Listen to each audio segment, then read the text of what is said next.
오래간만에 내담교회 와서 뜨거운 그 형제자매들의 사랑을 받게 돼서 다시 고향을 찾았어요. 제 마음이 다시 고향을 찾았어요.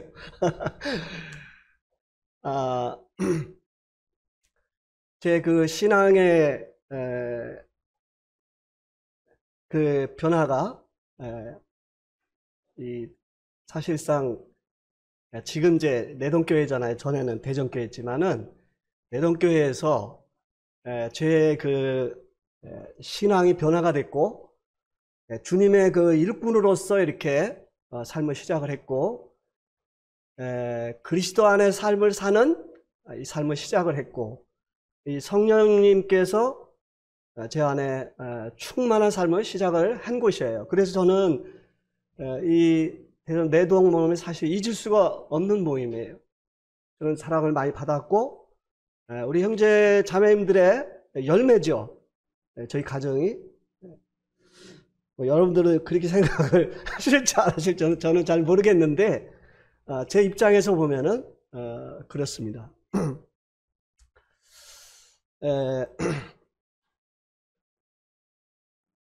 제가 말씀을 드린 대로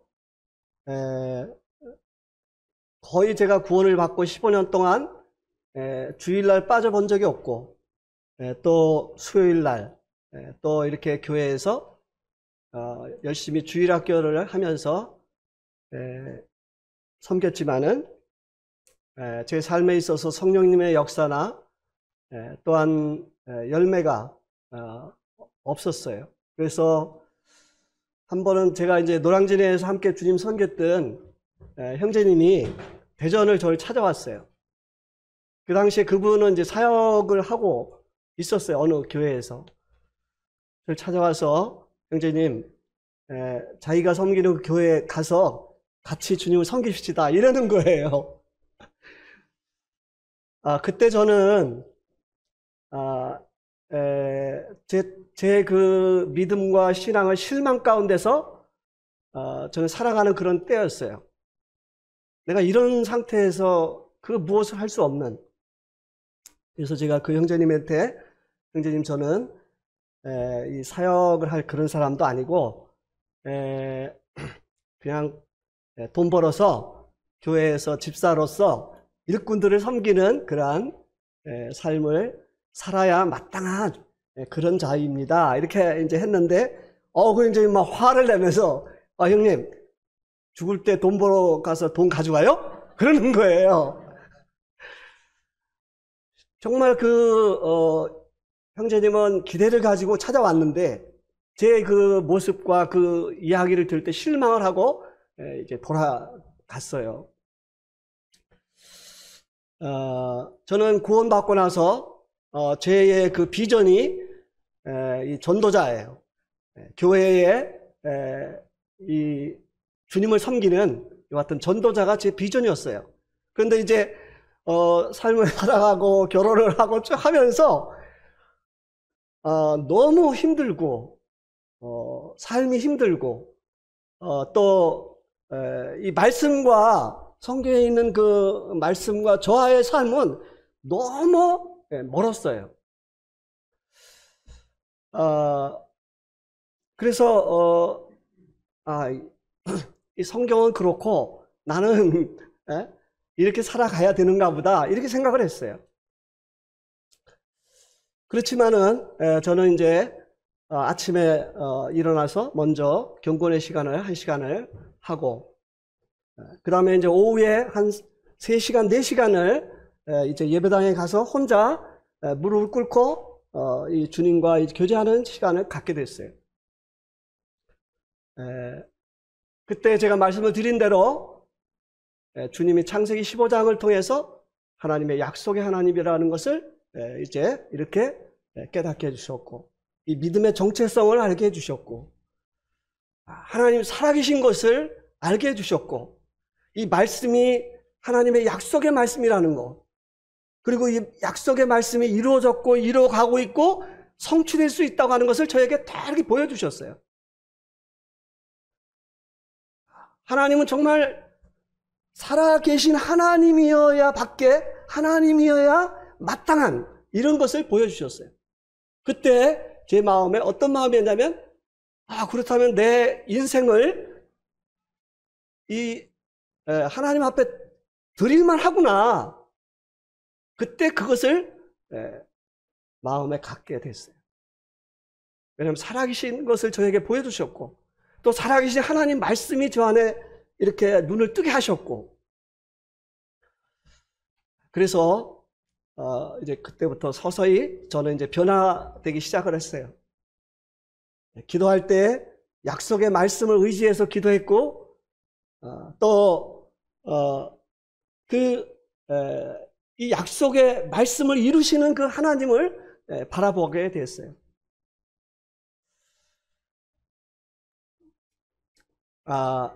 이제 시간이 지나면서 어제 말씀을 드린 대로 주님이 저한테 말씀하시기를 내가 너를 볼 때 네가 나를 섬기기를 원하고 나를 위해서 뭘 하기를 원하는데 내가 주인인데 어찌 너는 네가 주인된 삶을 사냐 이 말씀을 하시는 거예요. 저는 15년 동안 그런 말씀을 어떤 형제님들한테 한 번도 들어본 적이 없는 거예요. 분명히 주님이 나의 주인이신 것은 알지만은 내가 주인인데 네가 왜 주인된 삶을 사냐 이걸 들어본 적이 없는 거예요. 그때 저는 주님 앞에 정말 눈물로 회개하고 주님 제가 잘못했습니다. 그리고 제 자신을 주님 앞에 이제 드리게 됐어요. 제가 반복해서 이렇게 여러분들에게 말씀을 드리는 것은 의미가 있는 거예요. 이 요한복음 15장의 말씀은 예수님의 약속의 말씀이에요. 진리의 말씀이에요. 아버지는 농부시고 예수님은 포도나무시고 우리는 가지고 그 농부는 열매를 맺기를 원해요. 자, 예수님이 마태복음 13장에서 씨 뿌리는 비유를 말씀하셨어요. 길가에, 돌 위에, 가시나무 위에, 좋은 땅에. 그런데 이 좋은 땅에만 30배, 60배, 100배의 열매를 맺었어요. 예수님께서 왜 그 말씀하셨을까요?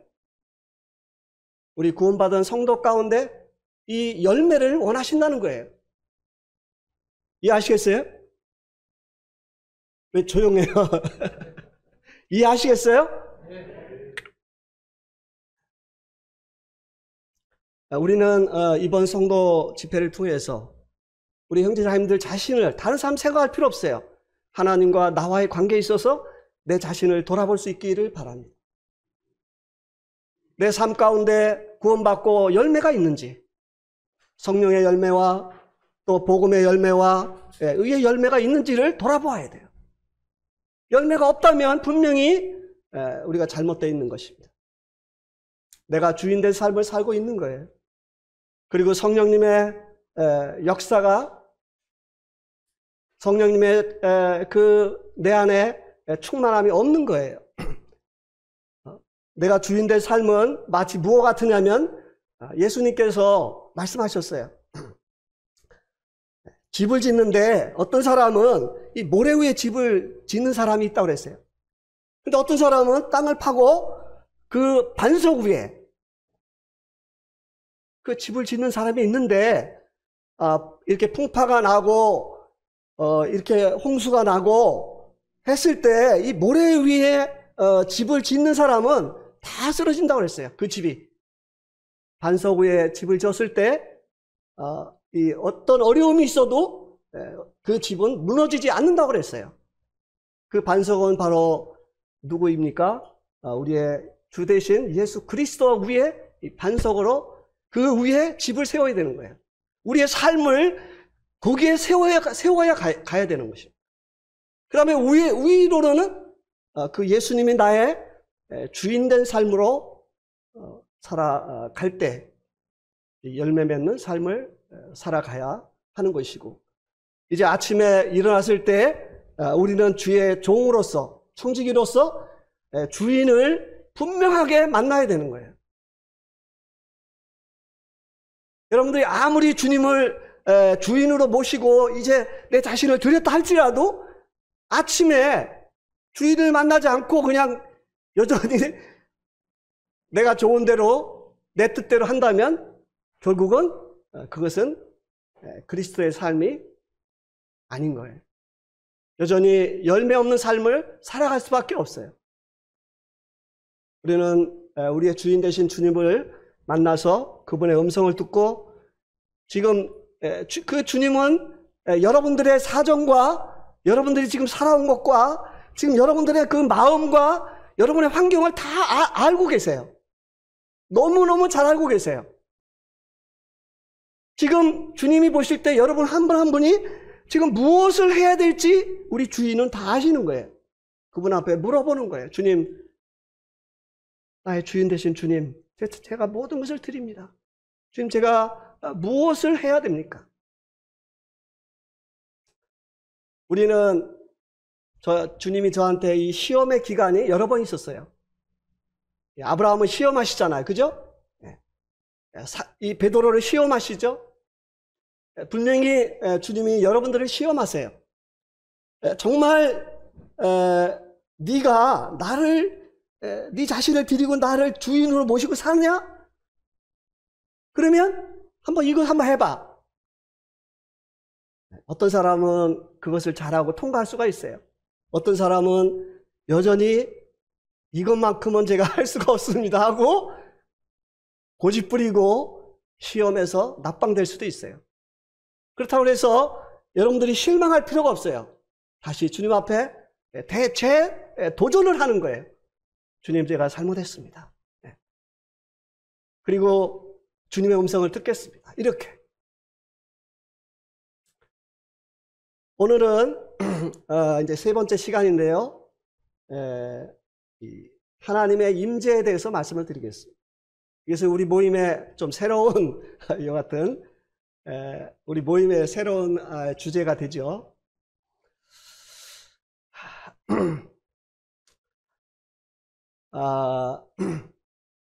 이 구원받은 사람에게는 하나님께서 이 성령님을 주세요. 성령으로 인치세요. 근데 많은 성도님들이 성령님이 나하고 함께 하시는지 잘 모르고 그냥 살아가요. 이 성령님이 나와 함께 하시고 성령님이 내 삶에서 인도하시고 성령님의 능력이 내 삶에 이렇게 나타나는 것을 그냥 무관심 속에 그냥 거의 잘 모르는 가운데서 대부분 살아가요. 그러면 안 되는 거예요. 우리는 하나님의 임재 가운데서 분명하게 느껴야 돼요. 성령님이 지금 나와 함께 하시는구나. 성령님이 이 말씀을 읽을 때 성령님께서 나를 이 말씀을 통해서 깨닫게 해주시는구나. 내가 오늘 우리가 이제 예배를 드렸는데 참 오늘 아주 새로운 제가 예배를 드렸어요. 감동이 되는 거예요. 이 성령님의 그 찬양을 통해서 그 예배를 드리면서 참 이렇게 감동으로 이렇게 새롭게 예배를 드렸어요. 우리는 예배를 드리면서 이 성령님의 인도하심으로 성령님의 감동함으로 아버지 앞에 예배를 드리는 거예요. 절대적으로 사람들 앞에 설교를 하지 마세요. 예배 시간에. 다른 사람들의 귀를 즐겁게 하려고 하지 마세요. 우리는 성령님의 인도하심 따라서 하나님 앞에 그 예배가, 그 감사가 어떤 내용이 되든지 하나님을 향해서 예배를 드리시길 바랍니다. 이것이 참다운 예배가 되는 거예요.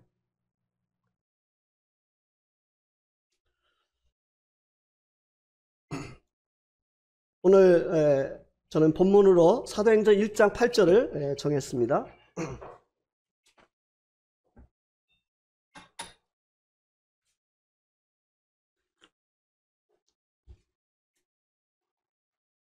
사도행전 1장 8절 함께 읽겠습니다. 시작. 오직 성령이 너희에게 임하시면 너희가 권능을 받고 예루살렘과 온 유대와 사마리아와 땅까지 이르러 내 증인이 되리라 하시니라. 여기에 특별히 여러분들이 이 중점적으로 보셔야 될 말씀이 어디에 있냐면, 오직 성령이 너희에게 임하시면 너희가 뭐를 받고, 뭐를 받는다고 그랬어요? 이 권능을 받는다. 여기에 이렇게 초점을 맞추시기 바랍니다. 만약에 여러분들이 이 성령님이 여러분들 가운데 계시다면 그분은 성령 하나님이세요. 하나님이세요. 그러면 하나님이 나와 함께 하시면 내가 가는 곳에는 능력이 나타나야 되는 거예요. 이게 이 말씀의 핵심인 거예요. 예수님이 가시는 곳마다 놀라운 능력이 나타났어요. 왜냐하면 그분은 하나님이시기 때문에. 그런데 많은 경우에 저도 그랬고, 많은 성도님들을 보면은 이제 구원을 받았어요. 그리고 나 성령이 내 안에 함께 하신다 하는데 능력이 없어. 능력이 없어. 우리 고린도전서 2장을 또 보도록 하겠습니다. 2장 4절 5절 우리 함께 읽겠습니다. 시작. 내 말과 내 전도함이 설득력 있는 지혜로운 말로 아니하고 다만 성령의 나타나심과 능력으로 하여, 다만 하나님의 능력에 있게 하려 하였노라. 여기 사도 바울이 고린도 교회에 이렇게 말했습니다. 내 말과 내 전도함이 설득력이 있는 지혜의 말로 아니하고 다만 성령의 나타나심과 능력으로 하여, 너희의 믿음이 사람의 지혜에 있지 아니하고 다만 하나님의 능력에 있게 했다고 그랬어요. 여기 보면 이 사도 바울이 진정으로 말하기를 원하는 것은 무엇일까요? 성령님이 계시면 거기에 이 능력이 나타난다는 거예요.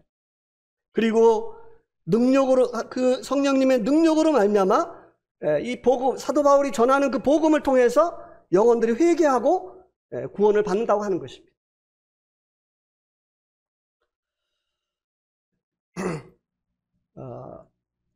이 성경을 전체적으로 이렇게 보면은요, 하나님의 임재가 없는 사람은 하나님이 쓰시질 않았어요.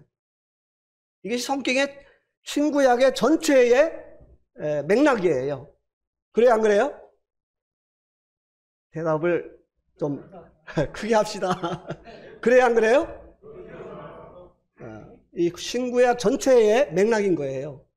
하나님의 임재가 있는 사람이 하나님 앞에 쓰임을 받았어요. 거기에 하나님께서 역사하셨어요. 이것은 성경 신구약 전체의 맥락이에요. 많은 경우에 저도 그랬고 많은 성도들이 이 사도행전을 보면서 그거는 그때 당시에 하나님이 특별히 역사해서 성령의 역사가 있는 것이다 이렇게 생각을 하고 자기 자신을 위로하며 살아요. 그것은 잘못된 거예요. 저도 그런 잘못된 신앙생활을 오랫동안 했어요. 그것은 사실이 아닌 거예요. 지금 이 시대가 악하고 그렇다 할지라도 우리가 하나님 앞에서 그분이 나의 주인 된 삶과 이 그분과의 이 밀접한 연합을 이루고 이 주님과 연합을 이루고 교제 가운데서 이렇게 살아간다면은 분명히 성령의 충만함이 그 성도에게 있어요. 그리고 성령의 놀라운 능력과 나타남이 있는 거예요. 이것은 사실인 것입니다. 저는 주님이 저를 변화시켜 주신 이후에 약 40년을 이렇게 살아왔어요. 뭐 항상 그런 건 아니지만은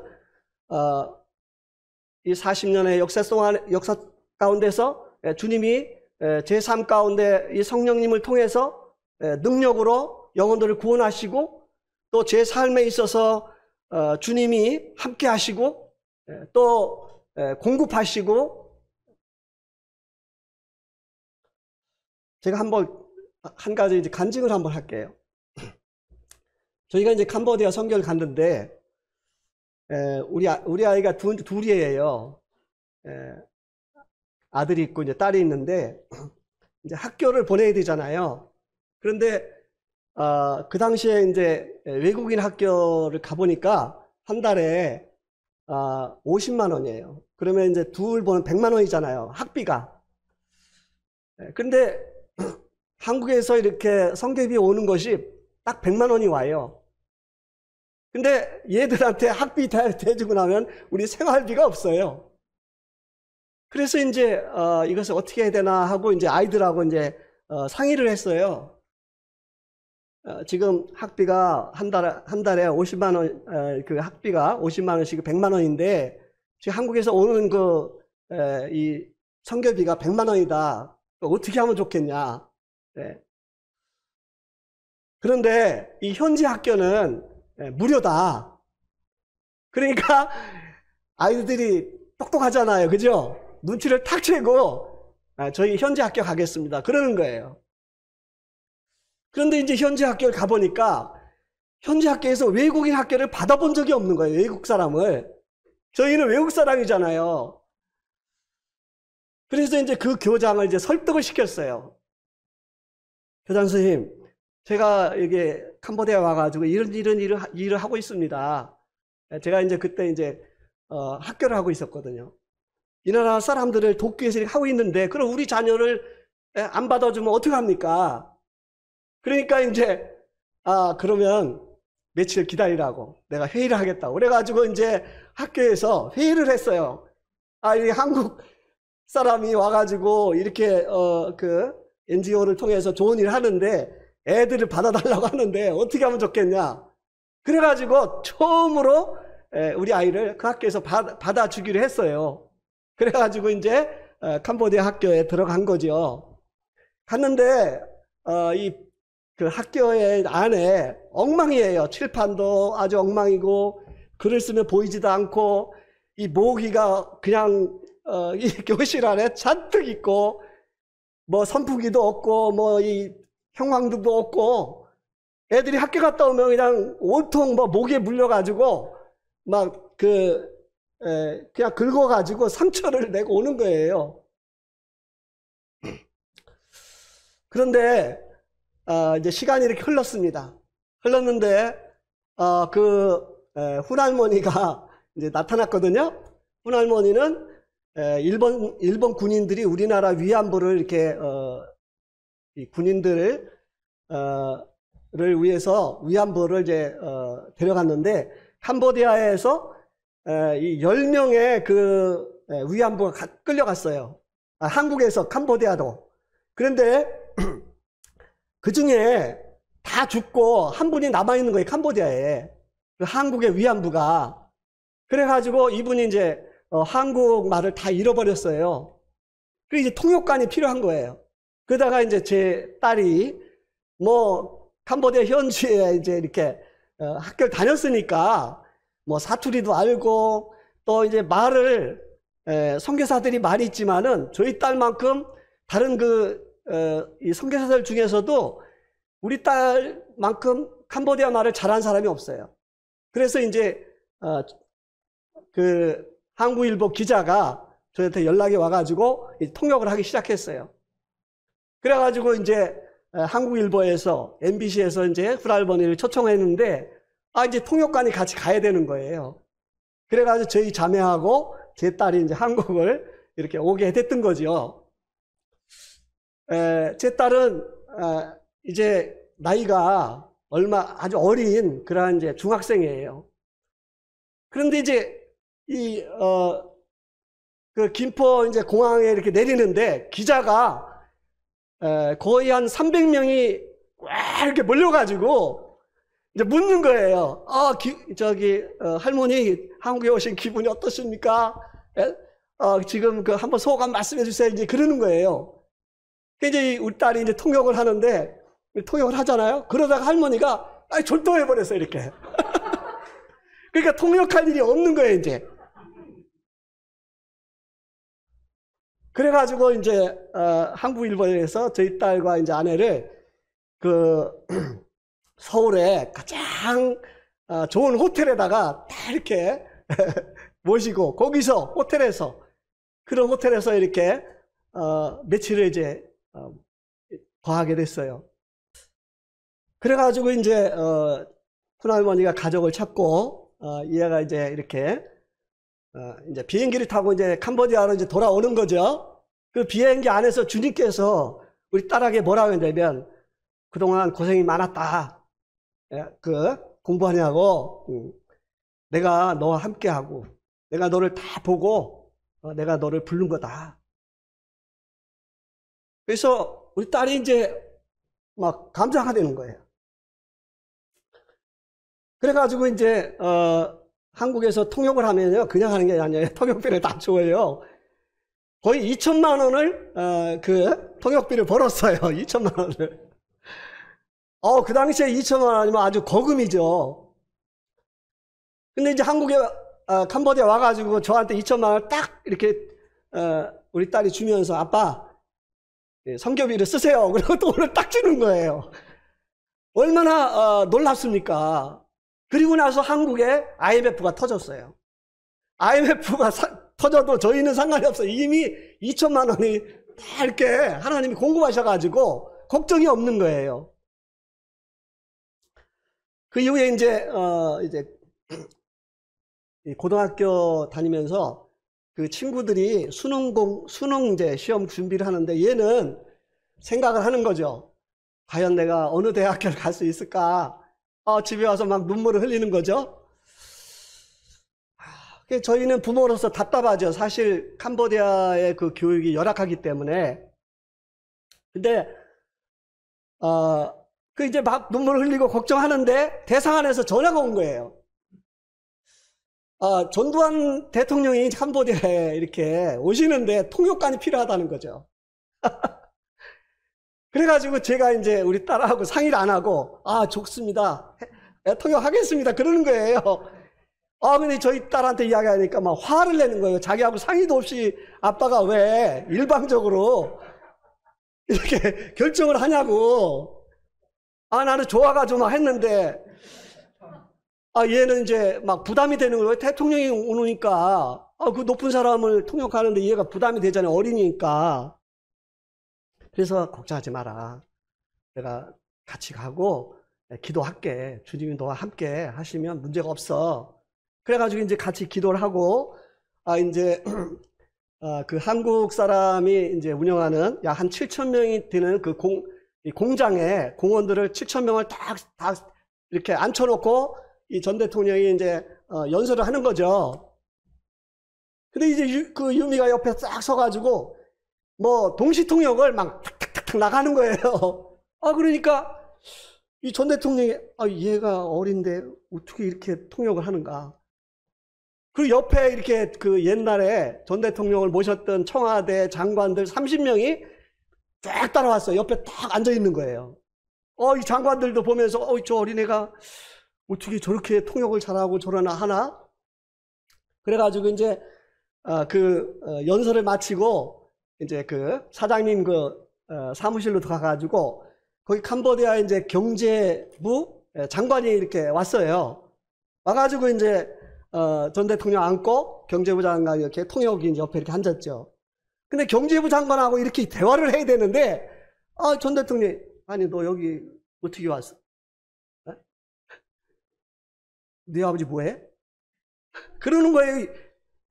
그래서 이제 저희 선교사 딸인데 아버지 따라왔습니다. 그래? 그럼 네 아버지 어디 있어? 저 밖에 계십니다. 오라고 그래. 그래가지고 이제 비서관이 유미양 아버지 불러. 가보니까 이 장관하고 대화를 해야 되는데 유미 얘기만 하는 거예요. 그래서 나보고 여기 왜 오셨어요? 그래. 저 선교사인데 여기 선교하러 왔습니다. 그래요? 그 앞에 누가 앉아 있냐면은 극동방송에 김장한 목사님이 앉아 있는 거예요. 그래? 그리고 이제 전 대통령이 김장한 목사님한테 목사님, 내가 이 애를 보니까 보통 애가 아닌데 캄보디아 말 공부해봐야 앞으로 비전이 없고 목사님 얘 미국에 유학을 보내주실 수 있습니까? 딱 그러는 거예요. 이게 주님이 하시는 거잖아요. 그러니까 이 김상훈 목사님이 갑자기 그런 질문을 받으니까 당황했죠. 알겠습니다. 뭐 이제 그렇게 하겠습니다. 막 이러는 거예요. 그리고 이제 김장훈 목사님이 이제 한국으로 이제 먼저 돌아오셨어요. 유미하고 제가 이제 공항을 따라갔어요. 그 목사님이 이제 묻는 거예요. 유미한테. 너 미국 내가 유학 보내주면 갈 거야? 가만히 있는 거예요. 왜냐면 한국 사람은 빈말 잘하잖아요. 이렇게 빈말로 하는가 보다 이랬는데 저는 이제 그게 아니에요. 만약에 목사님 보내주시면 우리 딸 보내겠습니다. 이제 그랬죠. 그랬더니 이 김장훈 목사님이 이제 무슨 얘기를 하냐면 내가 왜 캄보디아에 와야 되나 잘 몰랐는데 이 유미 때문에 유미 유학 보내라고 나를 캄보디아에 보내셨다는 걸 깨달았다는 거예요. 그때부터 이제 미국에 이제 원서가 날라오기 시작했어요. 네 학교에 이제 원서가 날라왔는데 이 밥 존스라고 하는 그 원서가 가장 마음에 들었어요. 그래가지고 이제 거기에 이제 들어가는 거로 이렇게 합격 그 통지서가 왔어요. 그래가지고 이제 박준영 형제님이 이제 비행기 티켓 얘기하고 이제 같이 가는 거로 하고 캄보디아 이제 교회 형제자매들하고 막 성별식을 하고 이제 내리면은 이제 한국으로 떠나요. 그래 오늘 이제 미국 대사관에 가서 그 비자 인터뷰만 받으면 돼요. 그럼 저희는 그냥 비자 인터뷰하면 비자가 딱 나올 줄 알았어요. 이제 미국 대사관에 가서 영사를 만났더니 내가 보니까 네 아버지 선교사하고 돈도 없고 너는 미국 가면은 불법 체류해. 너 못 가. 아예 갈 생각 마라. 이러는 거예요. 아니 송별식 다 하고 한국에서 비행기 티켓 다 해놓고 이랬는데 비자를 못 받으니 갈 수가 없잖아요. 그래가지고 진짜 정말 답답하더라고요. 그래가지고 이제 유미를 위로하려고 캄보디아 성도들하고 이제 차를 타고 저 바닷가에 이제 이렇게 갔어요. 그리고 이제 유미가 김장훈 목사님의 그 친구 의사분한테 이제 그분의 이름이 돈이에요, 돈. 제가 그분 집도 가봤어요. 아주 뭐 어마어마한 저택에 살아요. 그분한테 이제 그 미국 대사관에서 이래 해가지고 비자 캔슬 받았습니다. 그러니까 이분이 한국에 한 5번 정도 왔어요. 이분이 이제 영어로 할렐루야 하나님을 찬양합시다 이렇게 이제 메일이 왔어요. 그러면서 이 돈 박사가 백악관에 클린턴한테 편지를 쓴 거예요. 이렇게 선교사 자녀가 미국에 와서 영어를 배우려고 하는데 뭐 이제 선교사 자녀라고 뭐 불법 체류할까봐 그 캄보디아에 있는 미국 대사관에 그 영사가 비자를 캔슬했습니다.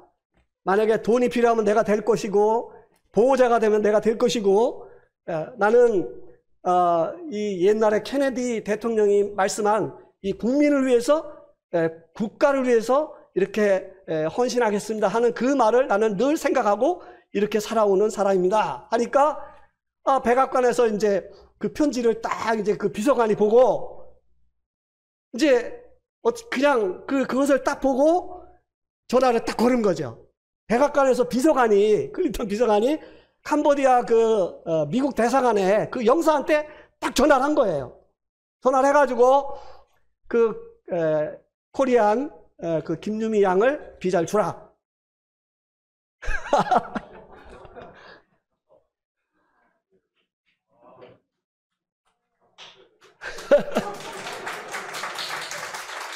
그래서 이제 대사관에서 전화가 왔어요. 빨리 오라고. 그래가지고 이제 막 유미는 지금 저 바닷가에 갔잖아요. 우리 자매는 집에 있었어요. 우리 자매가 이제 전화를 받은 거예요. 지금 대사관에서 막 이제 비자 준다고 오라고 한다고 빨리 와라고. 그래가지고 이제 다시 와가지고 대사관에 갔는데 이 영사가 우리 딸을 쳐다보지 못하는 거예요. 얘가 누군데 도대체 이 백악관에서 비자 주라고 전화가 오느냐? 이게 누가 하신 거예요? 하나님이 하신 거죠. 그래가지고 저희 딸이 이제 4개월 만에 갑자기 미국에 가서 이렇게 이제 그 대학에 가서 공부를 대학교 4년을 마치고 대학원 2년을 마치고 이제 캄보디아 선교사 파송을 미국 교회에서 미국 두 무리 모임에서 선교사로 파송을 받아서 이제 캄보디아에서 선교를 하고 있습니다. 저는 이것을 보면서 참 하나님께서 제 삶 가운데 참 제 자녀들의 문제까지 주님이 개입하시고 이것을 이렇게 역사하심을 보면서 내가 주님을 위해서 정말 평생을 주님 위해 살아야 되겠다 하는 그런 마음을 갖게 됐어요.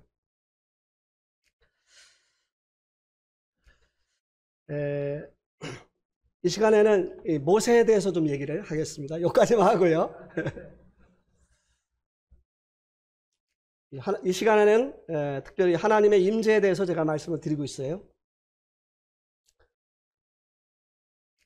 모세는 이제 왕궁에서 살았잖아요. 40년을 살았습니다.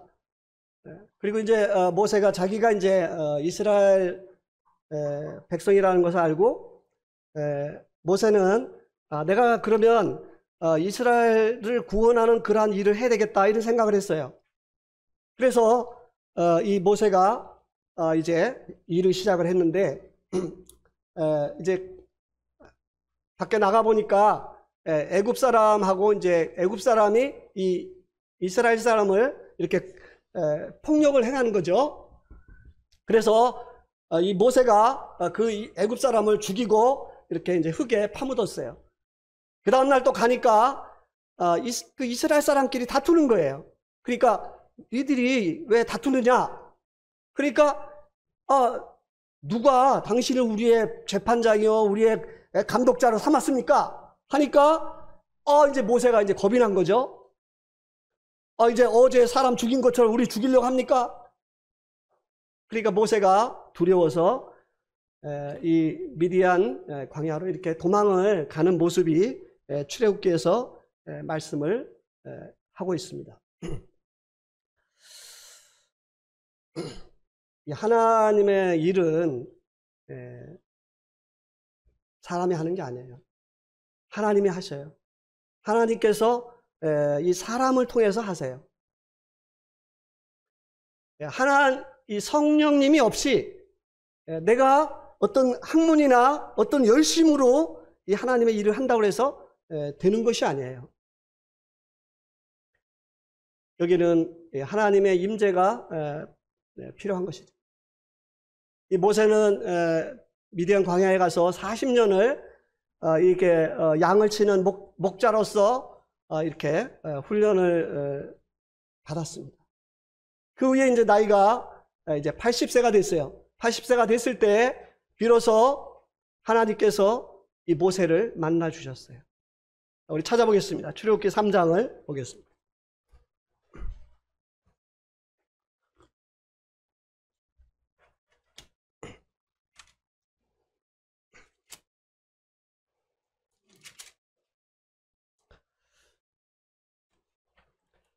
어느 형제님께서 출애굽기 3장 1절로부터 12절까지 읽어주시면 감사하겠습니다.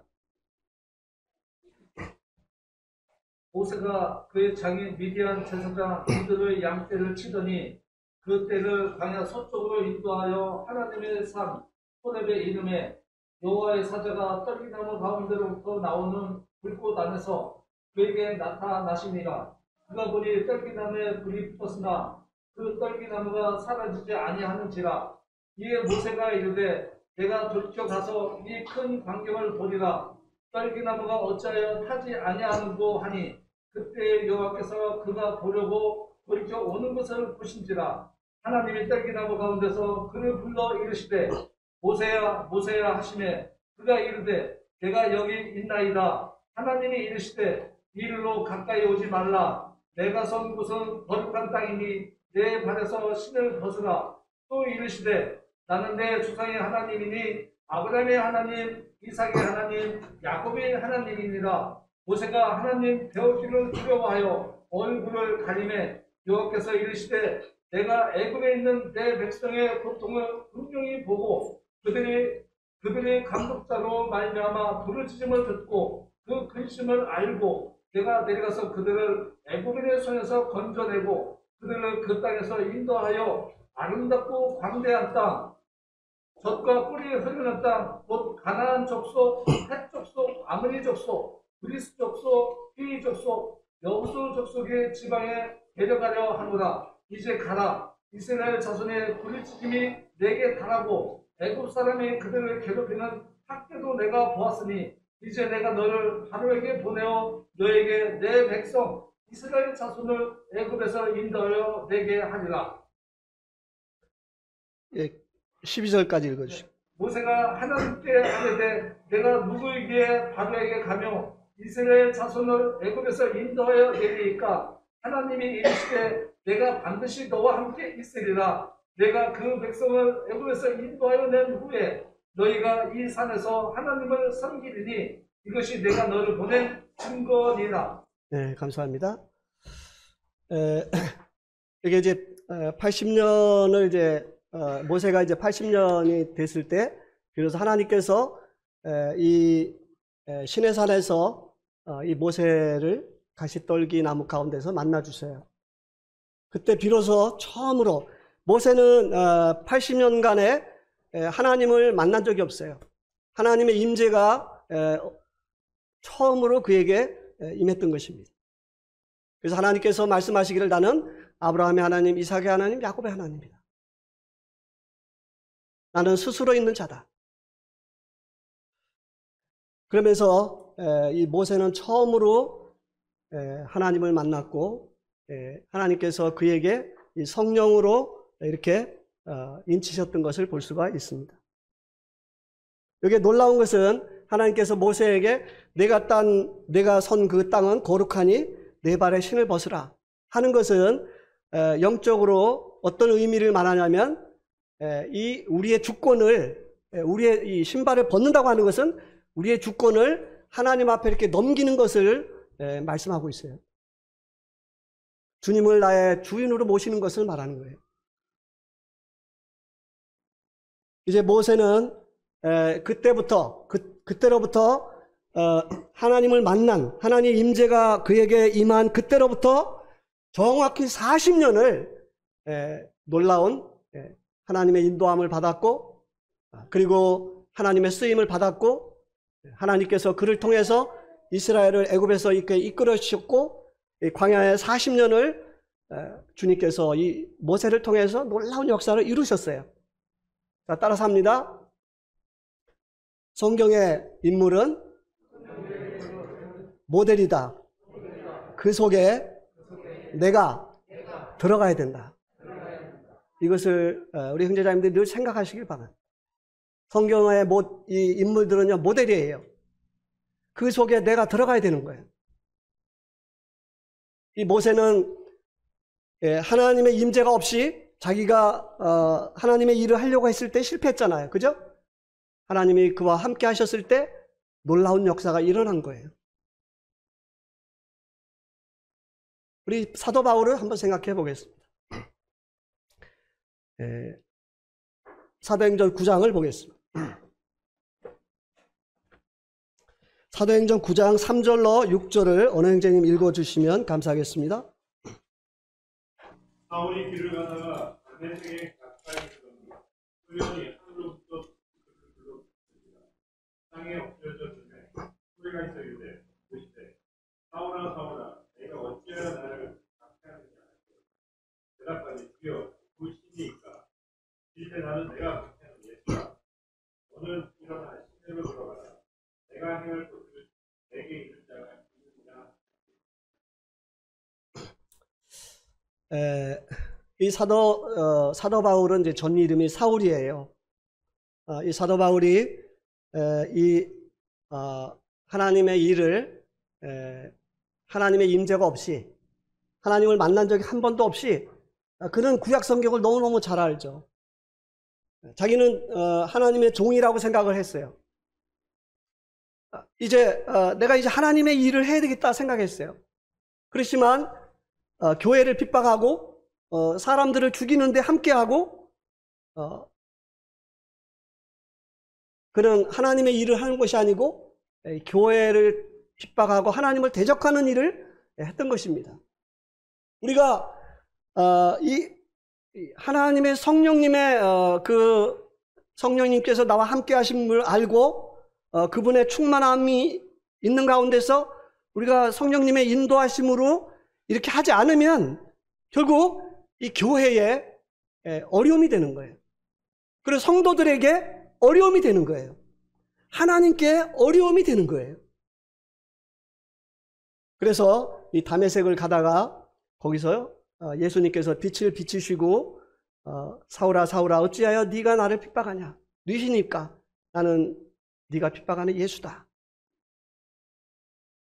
그러면서 이 아나니아에 대해서 이렇게 네가 다메섹에 가면 너에게 할 일을 말해줄 사람이 내가 보내겠다. 아나니아가 이제 그를 만나죠.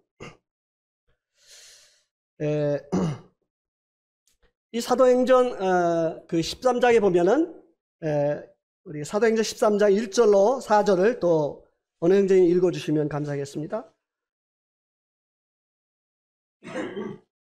안디옥 교회에 선지자들과 교사들이 있으니 곧 바나바와 니게르라 하는 시몬과 구레네 사람 부디오와 부궁왕 헤롯의 젖동생 아나니아와 사울이라.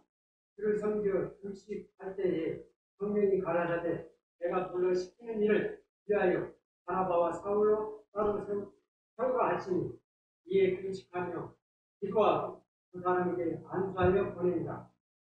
두 사람이 성령의 보내심을 받아 시드기아에 내려가 거기에서 배 타고 그분호에 가서 살라마에 이르러 하나님의 말씀을 유대인의 여러 회당에서 전한세 요한을 수종자로 두었더라.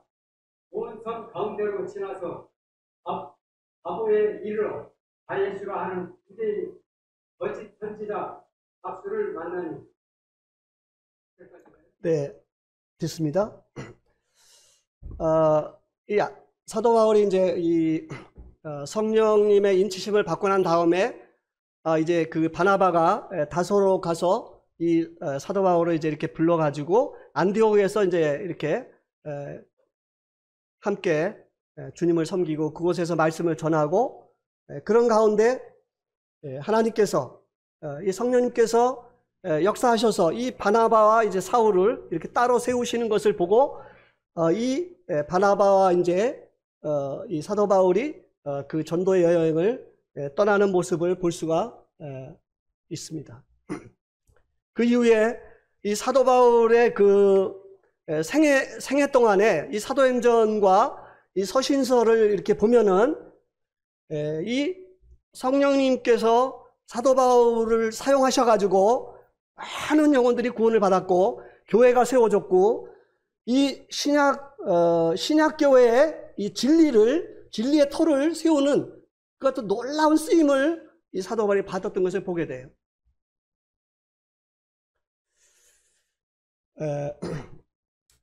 그러면 중요한 것은 우리 형제자님들이 나에게 임하신 그 성령님이 함께 하심을 어떻게 우리가 아느냐가 중요한 거죠. 어떻게 아느냐. 그리고 이 성령님의 인도하심을 어떻게 받느냐 하는 것이 중요한 거예요. 자, 그렇게 그것을 우리가 이제 성령님이 우리 안에 이제 계신데, 그러면 성령님이 우리 안에 거하신 것을 우리가 어떻게 아느냐? 그리고 성령님의 인도함을 어떻게 받느냐? 이 성령님의 충만함을 어떻게 받느냐 하는 것이 중요한 거예요. 그래야지 바로 이 하나님의 임재 가운데서 주님이 여러분을 사용을 하시는 거죠.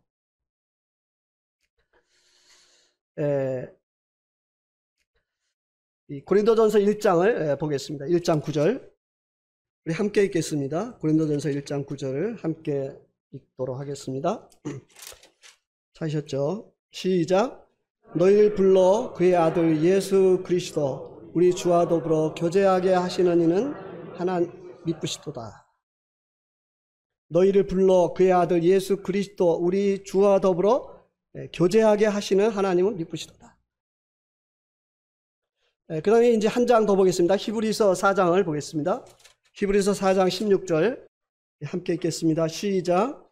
그러므로 우리가 국류하심을 받고 때를 따라 돕는 은혜를 얻기 위하여 은혜의 보좌 앞에 담대히 나갈 것이니라.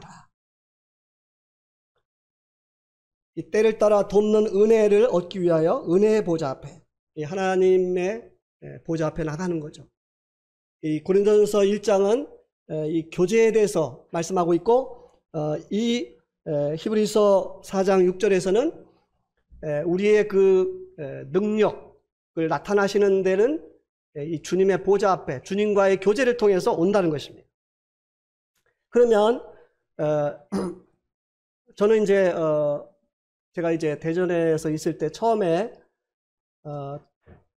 주님이 저에게 말씀을 통해서 이 빛을 비춰주신 것이 창세기 15장이에요.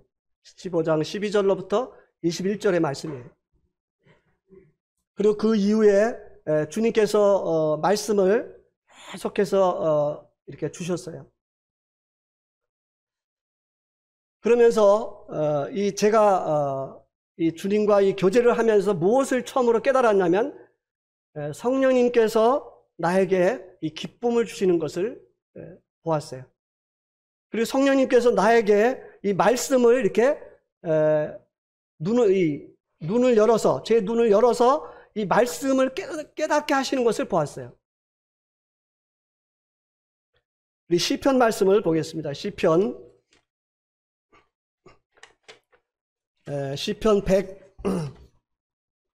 119편 135절을 보겠습니다. 135절 시작.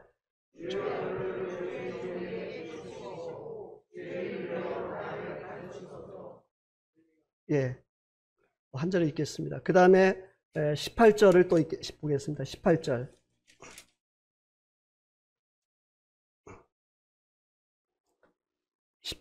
시작.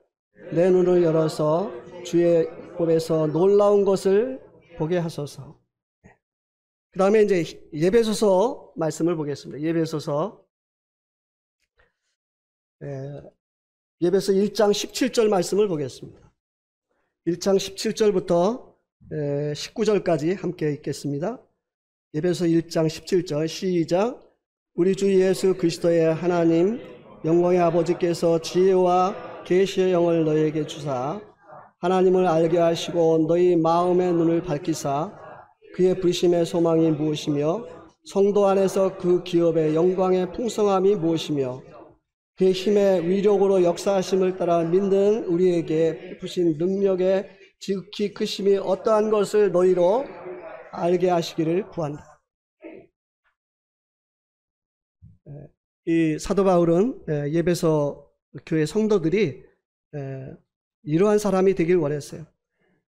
주 예수 그리스도의 하나님의 영광의 아버지께서 지혜와 계시의 영을 너에게 주사 하나님을 알게 하시고 너희의 마음 눈을 밝히사, 마음의 눈을 밝히사 그의 부르심의 소망이며 무엇이며 성도 안에서 기업의 영광의 풍성함이 무엇이며 그의 힘의 위력으로 역사하심을 따라 믿는 우리에게 베푸신 능력의 지극히 크심이 어떠한 것을 너희로 알게 하시기를 구한다 이랬어요. 우리는 이 주님의 보좌 앞에 나가서 주님 앞에서 이 주님의 구속을 생각하면서 또 이 주님 말씀을 저에게 주시기를 기도하면서 이 우리 마음 가운데 기쁨과 그리고 주님이 이 말씀을 깨닫게 하심을 이렇게 매일 가져야 되는 것입니다. 그리고 우리의 주인 되신 주님이 우리에게 우리 형제자매들에게 매일매일 삶 속에서 어떠한 삶을 어떠한 일을 하셔야 하는 그 음성을 듣게 되는 거예요. 제가 이제 때로는 이제 이렇게 이 주님과 교제하면서 어떤 때는 좀 답답함이 있어요.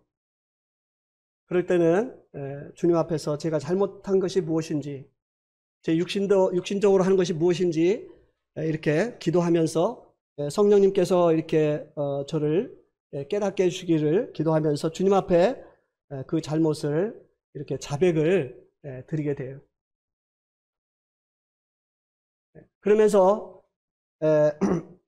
저는 이런 고백을 해요. 주님 앞에. 그 사도 바울이 이제 갈라디아서 2장 20절에서 말씀하신 대로 주님, 제가 주님과 함께 십자가에 못 박혔고 또 함께 죽었고 또 장사 지냈고 또 함께 부활을 해서 주님이 저의 의가 되시고 생명이 되시고 이 능력이 되심으로 인해서 감사합니다. 이런 고백을 해요. 그러니까 이 하나님 앞에 이렇게 나가는 것은 내 어떤 의라든지 내 어떠함이 아니고 하나님 앞에 나가는 것은 바로 나와 연합을 이루신 예수 그리스도의 그 이름으로, 그 의로, 생명으로, 능력으로 이렇게 나가는 것을 기억을 매일 아침에 합니다.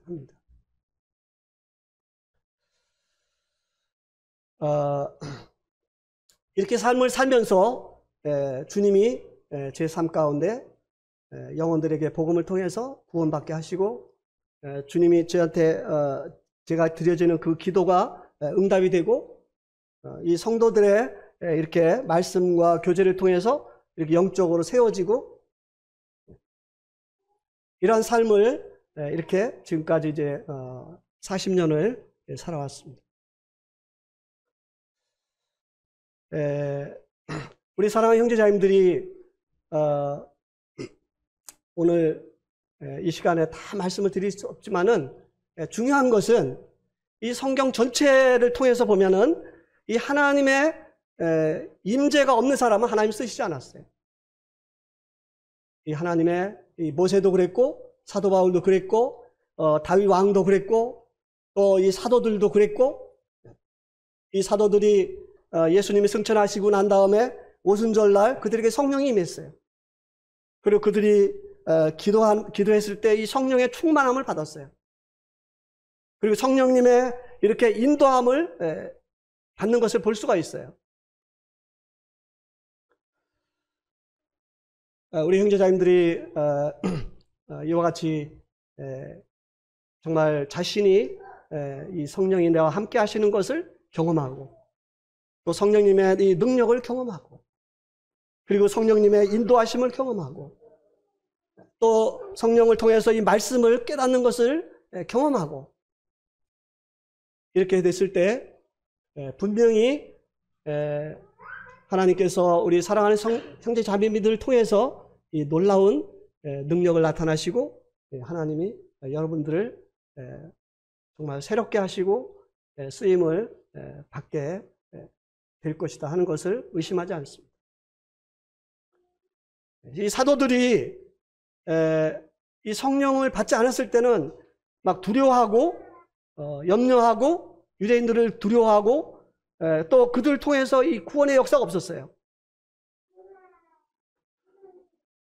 예수님께서 다락방에 이제 제자들을 모아놓고 이 말씀을 하셨어요. 요한복음 14장, 15장, 16장 이 세 장을 통해서 이제 말씀을 하세요. 그 말씀 속에 어떤 게 있냐면 내가 가면은 너희에게 보혜사를 보내주겠다. 보혜사 성령을 보내주겠다. 그 성령이 너희 안에 함께해서 너희를 인도하겠다. 너희를 진리 가운데 인도하겠다. 너희에게 이 말씀을 깨닫게 하겠다. 이렇게 말씀하셨어요. 이 요한복음 14장, 15장, 16장 세 장을 통해서. 그런데 이 말씀이 이 사도행전 2장 1절로부터 이 성령이 그들에게 임했고 그 이후에 이 베드로가 이 성령님을 통해서 이 말씀을 깨닫기를 시작했어요. 그리고 그 베드로에게 능력이 나타났어요. 그리고 사도들이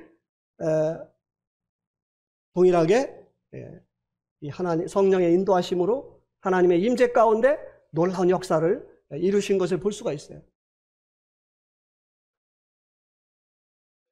저는 따라서 합니다. 하나님의 말씀은 살아있는 하나님의 약속의 말씀이다. 시간 관계상 읽지 않지만은 요한복음 14장, 15장, 16장을 읽어보세요. 세 장을 통해서 예수님이 제자들에게 내가 가면 너희에게 이 보혜사 성령을 보내주겠다.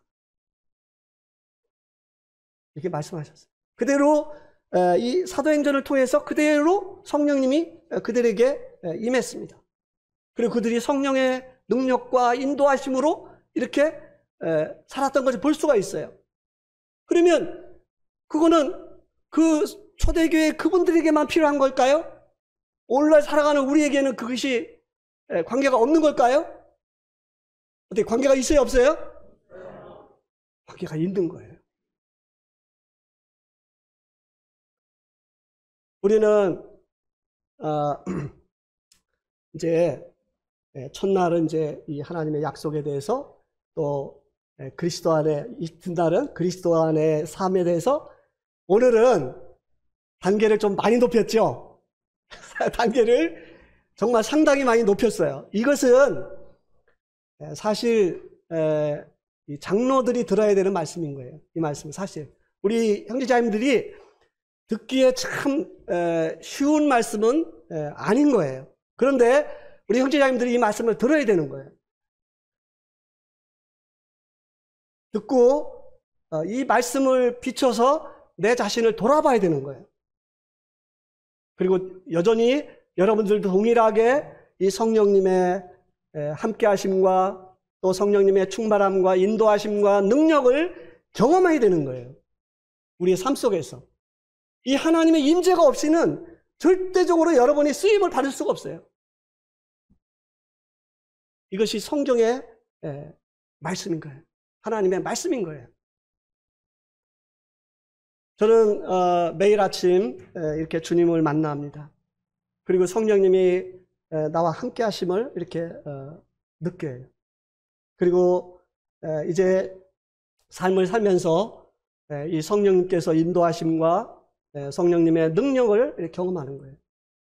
그러면서 이 주님이 제 삶 속에서 영혼들을 구원하시고 또 제 기도를 응답하시고 그리고 성도들을 이렇게 섬기면서 성도들의 삶을 이렇게 주님 영적으로 살아가도록 이렇게 섬기는 일을 지금 이렇게 하고 있는 것입니다.